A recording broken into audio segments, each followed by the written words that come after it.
اعوذ باللہ من الشیطان الرجیم بسم اللہ الرحمن الرحیم رب اشرح لی صدری ویسر لی امری واحلل عقدۃ من لسانی یفقہوا قولی رب زدنی علما رب زدنی علما رب زدنی علما یا معلم ابراہیم علمنی ولکن الصالحین۔ پیارے بچوں، السلام علیکم ورحمۃ اللہ وبرکاتہ۔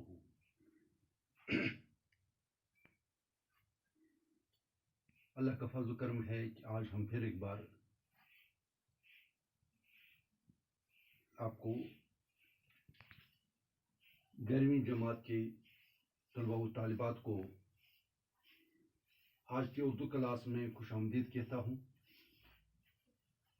عزیز طلباء و طالبات، آج 2 اکتوبر 2020 عیسوی بمطابق 14 صفر المظفر 1442 ہجری ہے۔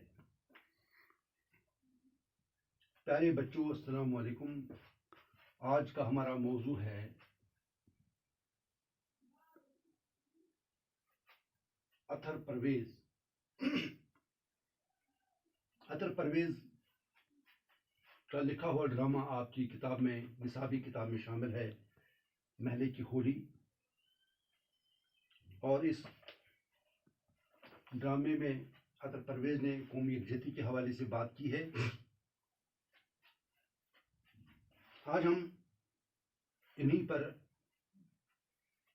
بات کرنے جا رہے ہیں اور اطہر پرویز کو سمجھنے کی کوشش کریں گے، جاننے کی کوشش کریں گے، اس کی حالت زندگی اور اس کے ادبی کارناموں پر روشنی ڈالیں گے، کیونکہ ایک ادیب جو ہوتا ہے وہ ایک قوم کا سرمایہ ہوتا ہے، اس کو جاننے کی ہمیں ضرورت ہوتی ہے، اور جب تک ہم کسی ادیب کو جانیں گے نہیں، ہمیں اس کا ادب سمجھ میں نہیں آئے گا، اور ادبی کارناموں کے حوالے سے بھی ہمیں آگہی ہونی چاہیے۔ جائے ولادت اعلی آباد ضلع بجنور، سن ولادت 1922 عیسوی، جائے وفات علی گڑھ، سن وفات 10 مارچ 1984 عیسوی۔ ایف اے 1941 میں پاس کیا اور فارسی میں ایم اے 1945 میں کیا۔ آگے بڑھیں گے۔ اطہر پرویز 1922 عیسوی کو اعلی آباد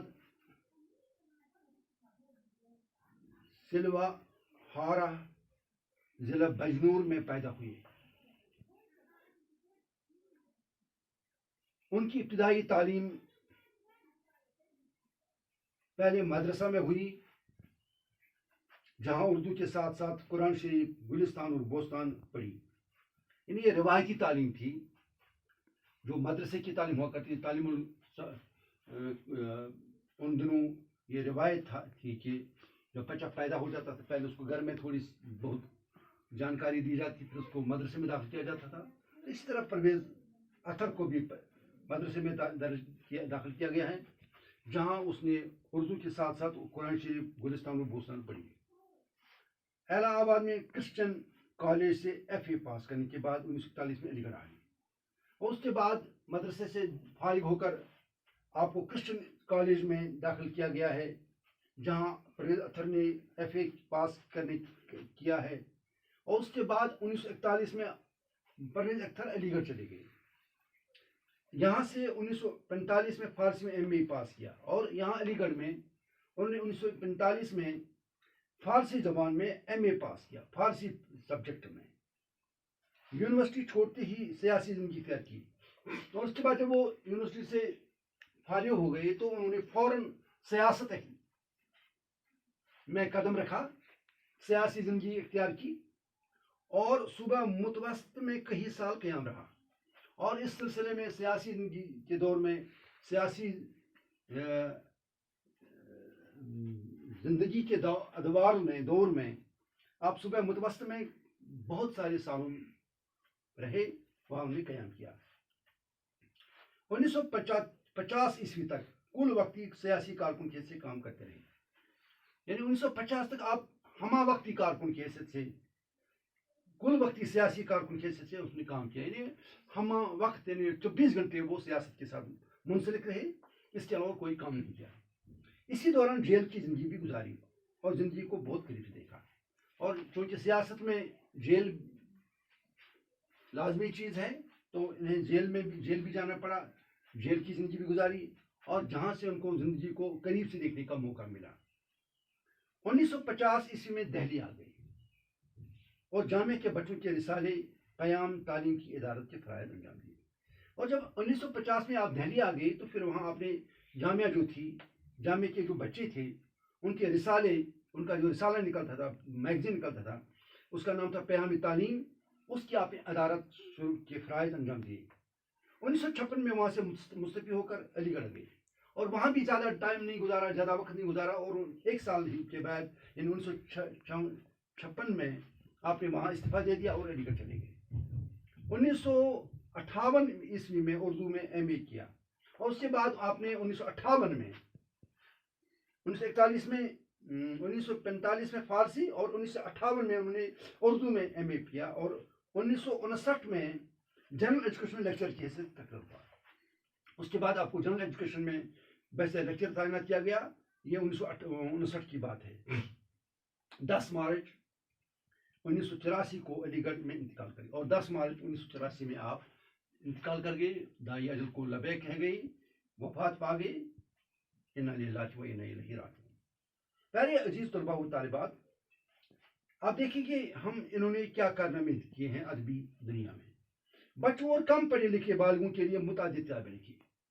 سب سے بڑا کارنامہ ان کا یہ ہے کہ انہوں نے بچوں کے لیے لکھا ہے، اور انہوں نے کم لکھے پڑھے لوگوں کے لیے، بالغ لوگوں کے لیے متعدد کتابیں لکھی، بہت ساری کتابیں لکھی، جن میں سے 8 کتابوں پر حکومت ہند نے انعامات دیے، اور ان کتابوں میں اتنی بہترین کتابیں تھیں کہ حکومت ہند نے ان کو انعامات دیے ہیں، یعنی 8 کتابوں پر انعامات ان کو ملے ہیں۔ بڑوں کے لیے ادب سے متعلق ایک کتاب، ادب کا مطالعہ پر حکومت اتر پردیش نے انعام ملا۔ اس کے بعد انہوں نے ایک اور کتاب لکھی ہے بڑوں کے لیے ادب سے متعلق ایک کتاب، جس کا نام تھا ادب کا مطالعہ، اس پر حکومت اتر پردیش نے ان کو انعام دیا، اور یہ کتاب مختلف درسگاہوں میں نصاب کے طور پر رائج ہوئی، اور یہ کتاب خوش قسمتی ہے کہ ان کی کتاب کو درسگاہوں میں نصاب کے طور پر رائج کیا گیا ہے۔ انہوں نے تقریباً 2 درجن کتابیں لکھی، یعنی پرویز اطہر نے قریباً 2 درجن کتابیں لکھی ہیں۔ عزیز طلباء و طالبات، اطہر پرویز کو ڈراموں سے خاص دلچسپی تھی، اطہر پرویز کو ڈراموں سے خاص طور پر دلچسپی تھی، یعنی ان کو ڈراموں کے ساتھ دلچسپی تھی۔ متعدد ڈرامے لکھے، یعنی بہت سارے ڈرامے لکھے جو وقتاً فوقتاً اسٹیج ہوتے رہے، اور انہوں نے ان کو اسٹیج بھی کیا، یعنی ان کو دکھایا بھی، اسٹیج پر بھی دکھایا۔ فسانہ عجائب کو بھی ترتیب دیا، انہوں نے فسانہ عجائب کو بھی ترتیب دیا ہے۔ بلا شک اطہر پرویز اردو کے ایک بلند پایہ ادیب ہیں، اور اس طرح سے ہمیں معلوم ہوتا ہے کہ اطہر پرویز اردو ادب کے بلند پایہ ادیب ہیں، اور اس طرح سے آج ہمیں پرویز اطہر کو پڑھنے کا موقع ملا، تو ہم امید کرتے ہیں کہ آپ نے اس کو سمجھا ہوگا، سنا ہوگا، اور اس کو یاد کرنے کی آپ کوشش کریں گے، یاد کیجیے گا، اور ایگزام کے لیے آپ کو اپنے آپ کو تیار کرنا ہے۔ انشاءاللہ پھر آپ سے ملاقات ہوگی کل، تب تک کے لیے خدا حافظ۔